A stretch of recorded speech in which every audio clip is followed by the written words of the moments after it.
say it again, you've been had. Birdie num num. Once again. No white eyes will ever see this man. Bamboozled. I think you know how the world works. Say hello to my little friend. Oh, you're missing the point. It's true. Are you quite sure about that? It only happened once, but I'm so ashamed. Now talk who? Tug who? I don't know. Who are you? Me? I know who I am. I'm a dude playing a dude disguised as another dude. What? Who gets to play whom and who is behind those creative decisions lies at the heart of today's issues of race and representation. And while some tropes now seem clear, comedy, where mimicry, caricature and satire are key tenets, is one field where boundaries of acceptability can be blurred. In 2008's Tropic Thunder, Robert Downey Jr. plays a white method actor who uses blackface to portray an African-American soldier. Tell him, McCluskey. Tell him what time it is. I don't believe you people. Huh? What do you mean, you people? What do you mean, you people? The film is careful to set his racial appropriations against its one true black co-star, and ultimately sends up the misguided narcissism of extreme performers. Yet it's made by a predominantly white cast and crew, and Downey, in blackface, gets most of the film's best lines, the actor even going on to receive an Oscar nomination. Everybody knows you never go full retard. What do you mean?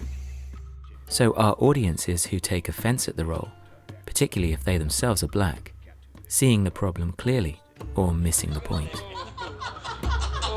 Here's an even more contentious case. In 1968's The Party, Peter Sellers plays hapless Indian actor Harundi V. Bakshi, Birdie num num. leaving a trail of accidental destruction in his wake. At face value, Sellers' brown face and comical Indian accent are, by today's standards, wholly unacceptable. Yet a closer look at Bakshi also reveals his deep vulnerability and decency. Speak Hindustani? No. A stark contrast to the shallow, venal showbiz world around him. Don't say no to me. Now get your stuff. Go on. Mr. Divot, please. Look, you just stay out of this, buddy. Just stay out of this. If Miss Money wishes to remain, that is her right. Just who do you think you are? In India, we don't think who we are. We know who we are. You're my sugar. I am not your sugar. And by the end, it's quite clear who is really the butt of the film's humour and moral condemnation. You should be ashamed of yourself. Why? Well, this is a symbol of my country. Sellers had already played an Asian character in 1960's The Millionairess, another noble, humbly heroic Indian, and here, romantic lead. All right, I am a doctor, madam. Both roles came at a time when South Asian actors simply had little to no opportunity to play the lead in Western films. So did the visibility of positive depictions by a unique comic performer of the wrong race help or hinder? And how do we negotiate it today? Glib dismissal adds little to the debate. It's true. It only happened once, but I'm so ashamed. The Simpsons has been criticised for the stereotypical portrayal of Apu, its South Asian store owner, voiced by white actor Hank Azaria, no less. Right away, they were like, can you do an Indian voice, and how offensive can you make it? Asian-American comedian Harry Kondabalu explored this in his documentary. Apu Nahasapima Pedalon. The Simpsons, stereotypes, all races. The problem is, we didn't have any other representation. Azaria himself, eventually, accepted the problematic nature of his depiction. And the idea that it's, brought pain and suffering in any way, that it was used to marginalize people, it's upsetting. But the Simpsons episode answering these criticisms appeared at best flippant and at worst tone-deaf defensive. Well, what am I supposed to do? It's hard to say. Something that started decades ago and was applauded and inoffensive is now politically incorrect. What can you do? Some things will be dealt with at a later date. If at all. If The Simpsons evidently sees itself as an equal opportunity offender, this doesn't factor in the inequality of creative voices shaping the narratives, or perceived targeting of minority groups without the equivalent socio-cultural power. More simply put, can one both punch up and punch down at the same time? In the guise of naive Kazakhstani reporter Borat, British comedian Sacha Baron Cohen set out to expose ingrained prejudices in American society. May George Bush drink the blood of every single man, woman, and child of Iraq. That he does so at the same time as mocking Borat's homeland, or at the very least our Western preconception of it, makes for an uneasy contrast. This Orkin, the town rapist. Naughty, naughty. Over here, our town kindergarten. It's perhaps the easy option too. For all Baron Cohen's daring gonzo comedy, when he tackled the Middle East, a global region more prone to violent retribution towards perceived racial slights, he opted for a safer fictional country to send up, rather than a real nation. Wes Anderson's depiction of a fantasy fictional Japan in his stop-motion animation Isle of Dogs is far more an exercise in cross-cultural fetishization than denigration.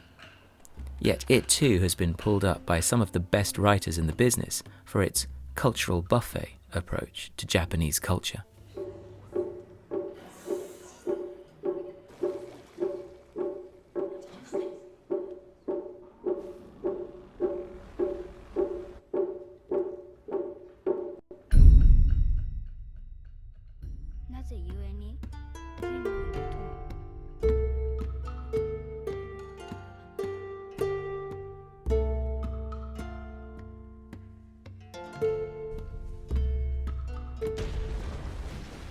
That Anderson's co-writer Kunichi Nomura acted as cultural advisor, and that language and losses in translation are active story themes, doesn't, for his critics, mitigate his case. Those cited above are adamant that they're not advocating only a filmmaker or actor of ethnicity X can depict that ethnicity, but they highlight a growing resistance to casual misappropriation. And yet, even here, inconsistencies in identity politics abound. Alex Garland was quickly taken to task for casting Natalie Portman and Jennifer Jason Leigh in his adaptation of Jeff Vandermeer's apocalyptic sci-fi Annihilation, despite the fact that these characters' ethnic backgrounds are only revealed in the second book that Garland claims he hadn't read when he started writing. That he also chose actors Tessa Thompson and Gina Rodriguez Get up. Go. in a central cast of 5 counted for little in the whitewashing controversy. Urgency does not call for changing methods that work for methods that do not work. By the same token, why the plaudits and award recognition for, say, Anglo-Italian Mark Strong as a Jordanian intelligence chief? Is that right? Or Angelina Jolie as journalist Marianne Pearl, whose mother is of Afro-Chinese Cuban descent, when, as we've seen, other actors get attacked for similar ethnic switches?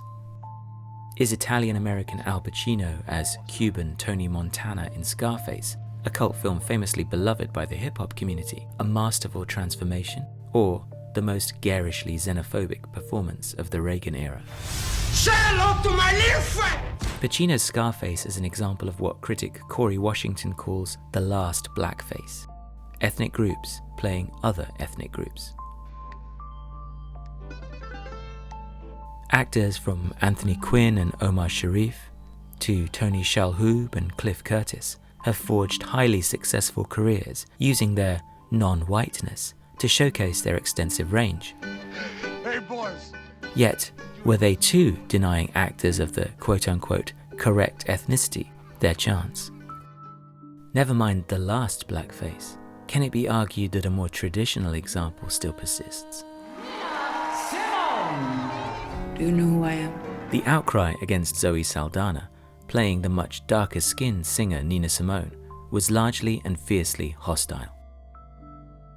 Saldana, whose roots are Dominican Republic and Puerto Rican, required darker makeup, an afro wig, and prosthetic nose. Critics claimed this played into the social privilege granted lighter-skinned over darker-skinned blacks, that numerous other, darker actresses would have been more suitable, and that Saldana should have turned down the role. What does that have to do with playing music? Such sensitivities evidently affected actor Chadwick Boseman's decision on whether to play trailblazing African-American lawyer Thurgood Marshall. I didn't want to do it also because Thurgood Marshall's a lot lighter than me. He's, and I was like, I don't look like him. Once I read it, I realized that that really wasn't important. It's each movie you do about a real person, it's like it's a painting. And you choose certain things in the painting that you want to pull out and you want to show. So for this one, it was the spirit of the man. Boseman got a fraction of the condemnation that greeted Saldana. Is this simply progressive common sense? Or double standards that allows dark to light, spirit of a character interpretations, and not the other way around? It goes where I go. It's Respucia! And is this similar to the past that male actors like Eddie Murphy, Martin Lawrence, and Tyler Perry seem to be given for perpetuating retrograde female stereotypes? Whoops! There it is! Perry in particular is a divisive figure, but for over a decade has drawn in huge and predominantly black audiences for his Medea series. It ain't nothing but a crackhead out of police knocking on your door this time of night. What you doing here this late? Generalizations are dangerous. But if enough people within a racial group appear to be creating the joke and are in on the joke, What the hell are you doing? is that joke no longer at their expense? So funny, man. Funny, nigga. That shit is funny to me, son. You funny to Find that me. shit funny. Well, you see, this show was created and conceived by you, right? A non-threatening African-American male. So this show can't be racist because you're black. If the past and even the present can look too compromised or contradictory, Come on, let's get your game face on. let's not forget that headway is being made.